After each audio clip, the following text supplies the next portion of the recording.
প্রিয় শিক্ষার্থী বন্ধুরা, আজ আমি নিয়ে এসেছি আপনাদের জন্য বেশ কিছু সাধারণ জ্ঞান। এই সাধারণ জ্ঞানের প্রশ্নগুলো জেনে রাখলে ক্ষতি কি, বরং আরও আপনাদের জন্য অনেক লাভের। চলুন দেখা যাক আজকের সাধারণ জ্ঞানে কি প্রশ্নগুলো আছে। ফলের রাজা, আমাদের দেশে ফলের রাজা কাকে বলে? ফলের রাজা কি? আপনারা অনেকেই জানেন, ফলের রাজা হচ্ছে আম। ফলের রাজা আম। এরপর আছে ফুলের রাজা। ফুলের রাজা কি? ফুলের রাজা হচ্ছে পদ্ম। পদ্ম। এরপর আছে ফুলের রানী। ফুলের রানী কি? ফুলের রানী হচ্ছে গোলাপ। ফুলের রানী গোলাপ। এরপর আছে পশুর রাজা। আমাদের দেশে পশুর রাজা কি? পশুর রাজা হচ্ছে সিংহ। পশুর রাজা সিংহ। এরপর আছে মাছের রাজা।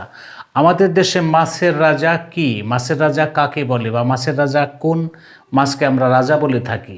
মাছের রাজা হচ্ছে ইলিশ। মাছের রাজা ইলিশ। এরপর আছে জলের রাজা। এই জলের রাজা কি? জলের রাজা হচ্ছে সি লায়ন। জলের রাজা সি লায়ন। এরপর আছে পাখির রাজা। পাখির রাজা কি? পাখির রাজা হচ্ছে ঈগল। পাখির রাজা ঈগল। এরপর আছে গাছের রাজা। গাছের রাজা কি? গাছের রাজা হচ্ছে আম গাছ। আম গাছকে গাছের রাজা বলা হয়। এরপর আছে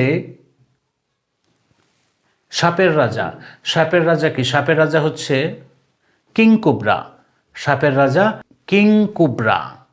এরপরের যে প্রশ্নটি সেটি হচ্ছে দুজাহানের রাজা, অর্থাৎ দুজাহানের বাদশাহ। এই দুজাহানের রাজা কে? আপনাদের কাছে প্রশ্ন রইল।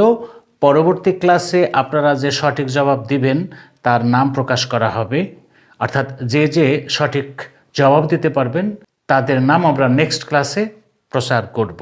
আশা করি বুঝতে পেরেছেন। দেখা হবে পরবর্তী কোনো ক্লাসে। সে নাগাদ ভালো থাকুন, সুখে থাকুন, শান্তিতে থাকুন এবং নিরাপদে থাকুন। আসসালামু আলাইকুম।